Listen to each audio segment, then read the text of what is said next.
right, so are you ready to like really make your English pop? I mean, you want to sound more natural, right? Like you've been hanging out with native speakers and, picking up all those cool phrases they use. It's true. Those little expressions can make a big difference. Huge. And today we are doing a deep dive into English expressions and slang, a conversational guide. Sounds fun. It is. It's written as a dialogue between these two characters, Ryan and Emma. It might feel a bit weird at first, but stick with us. We're going to break down 10 of the most common expressions they talk about. And we're not just going to, tell you what they mean. We're going to really get into how to use them like a pro, in real life conversations. That's what we're here for. Exactly.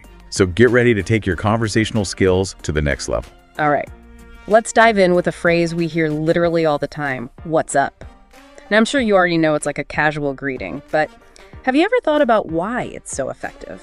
Well, I think it's actually kind of brilliant. Like, it's a greeting and an open-ended question all in one. Right. It's like you're saying, hey, what's going on in your world, Totally. And it invites the other person to share something about themselves. I see what you mean. Like, they could say, not much, or just got back from the gym, or super excited for the weekend. It just opens up all these possibilities. Yeah, it's way more interesting than just saying hello. Plus, it shows you're actually interested in the other person. Absolutely. Okay. So next up, we have hang out. This one seems pretty simple too, right? Mm-hmm. But there are actually some subtle things about it that can really change how you sound. Yeah, hangout is all about casual time, unstructured time. Okay. Like, it has this feeling of spontaneity built into it. Gotcha. It's not like, let's schedule a meeting. It's more like, hey, want to grab some pizza and hang out? Yeah, there's a sense of like ease and comfort with that phrase, right? For sure. Like, you're just saying, let's chill and enjoy each other's company. I love it. Okay, get ready for this next one because it always makes me laugh. Hit the sack.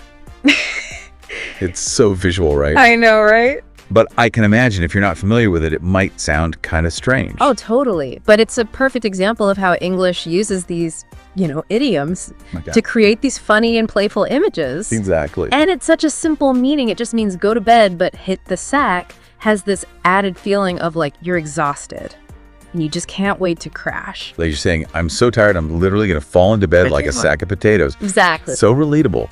And it takes something so ordinary, like going to sleep. Yeah. It makes it fun. Right. That's what makes these expressions so great. All right. Let's move on to a phrase that I think everybody loves to use. Piece of cake. I bet you've heard this one before. Oh, yeah? But have you ever thought about all the different ways it can add like a lighthearted touch to your English? I don't know if I have. Piece of cake. It's not just about saying something is easy. It's like you're saying it was effortless. Like it took zero effort. Oh, I see. Like that exam was a piece of cake. You're not just saying you did well. You're saying it was a breeze. It's a good confidence booster. Right. Like you're saying, I got this. And it can be really motivating too. Imagine you're helping a friend with something. Instead of just saying it's easy, you say it's a piece of cake. It's encouraging.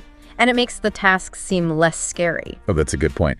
Speaking of making things less scary, let's talk about a phrase that's often used with a wink and a smile. Couch potato. I'm sure you could picture it. Yeah, definitely. I think we've all had our couch potato moments. For sure.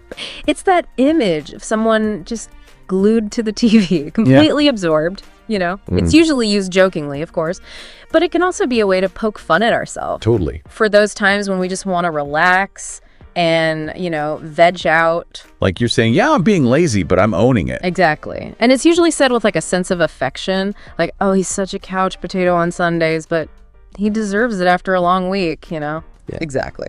Okay, now this next one might sound a little strange at first, but trust me, it's a good one. Break a leg. On the surface, it seems like you're wishing someone bad luck, but... You're actually wishing them good luck. Really? Yeah, it's like this playful way of saying good luck, especially in like the world of performing arts. I've definitely heard it said to actors before show. Exactly. And I think the irony is part of what makes it so memorable and kind of sweet. Like you're saying, I'm so sure you're going to do great that I'm willing to like jinx you a little. Just to be safe. Uh-huh. Exactly. Yeah. And there are all sorts of theories about where it comes from, Yeah. Some people say it started with this tradition of bowing after a performance. And if you bowed really low, you could like break a leg. Oh, wow. Others say it has to do with the superstition in theater, where you're not supposed to say good luck, directly. Interesting. But whatever the origin is, it's a great example of how language can be playful and unexpected. And you can actually use it in all kinds of situations. Oh, yeah. Like what? Like a job interview, a big presentation, even a first date. Wow. A well-placed break a leg just adds a touch of humor and encouragement. Okay, I'm definitely going to try that one out. Now, for all of you out there who are studying hard, we've got a phrase just for you. Hit the books. It's a little more exciting than just saying study right. Oh, yeah, definitely. It has this energy to it. Like you're ready to really tackle those textbooks. Exactly. Like it means you're going to have a focused and intensive study session. You're not just skimming pages. You're diving deep into the material. Love it. And it's often used with a sense of like camaraderie too. Right. Like, hey, want to hit the books together this weekend? Yeah. It's a great way to turn something that's usually done alone into like a social thing. Absolutely. Okay, so let's talk about a phrase that's full of intrigue and mischief. Spill the beans. Ooh, that one's good. Don't you love the imagery there? Oh, yeah. It's like all these secrets are just tumbling out, like beans scattering across the floor. Exactly. It's about revealing information, often unintentionally or maybe a little too early. And there's always that element of surprise. Like, come on, spill the beans. What's the big news? Yeah. Or imagine you accidentally let slip a surprise party plan. You'd be like, oops, I guess I spilled the beans. Yeah, it's a lighthearted way to admit you said something you weren't supposed to. While still keeping the conversation going. All right, let's switch gears for a second and talk about a phrase that's a bit more subtle, but just as useful. Under the weather. It's a classic way to say you're not feeling great without being too dramatic. Yeah, I like that one. It's a much better alternative to just saying, I'm sick. Agreed. Under the weather just means you have a mild and temporary thing, like a cold or a headache. Like you're not feeling your best, but you'll be fine. Exactly. And it's a gentle way to get out of commitments. Right. Like, I'm feeling a bit under the weather today, so I'm going to skip the party. And people usually understand and are sympathetic. Totally. All right, let's wrap things up with an expression that's all about staying chill. No big deal. It's the perfect way to downplay a situation. I love that phrase. No big deal. It's like you're instantly diffusing any tension, and it shows your understanding and that you want to keep things relaxed. Like if a friend apologizes for forgetting to return your book, instead of getting annoyed, you say, no big deal, I wasn't using it anyway. Exactly. Makes you seem easygoing, like you don't sweat the small stuff. And it's a great way to build good relationships. So there you have it. 10 expressions that can take your English to a whole new level. But the real key is to actually start using them in your conversations. Now, you might be thinking, okay, these expressions are cool, but how do I actually, make them part of my everyday English? Like, how do I actually use them? That's the fun part. It's like we've given you all these ingredients, and now it's time to make a delicious meal. I love that analogy. So where do we start? Well, the good news is there's no one right way to do it. It's all about finding what works for you. You know your learning style. True. Some people might be into those classic study methods like flashcards or writing things down. Yeah, that's always a good way to get those phrases, stuck in your brain. Repetition. Exactly. But for those who are more, hands-on, try teaching these expressions to someone else. Ooh, that's a good one. Yeah. Not only will you learn it better yourself, but you're also helping someone else out. Win-win. And don't forget about passive learning, like just watching movies and TV shows, even listening to podcasts. Oh, yeah. Those are gold mines for everyday English expressions. Seriously. Just pay attention to how native speakers use them. The context, the tone, all of it. And here's a little challenge for you.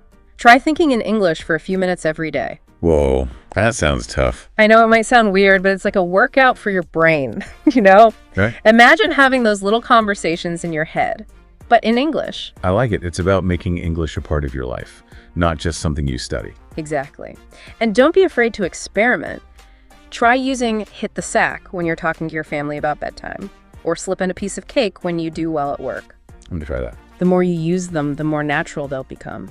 And remember, fluency isn't about being perfect. It's about progress. So true. You're going to make mistakes. You're going to stumble over words. It's all part of the process. So true. As you continue on your English journey, I want to leave you with this. Don't let your curiosity end here. There are so many other expressions and slang words and regional dialects out there just waiting to be discovered. What are you curious about? Is it the slang in your favorite TV show?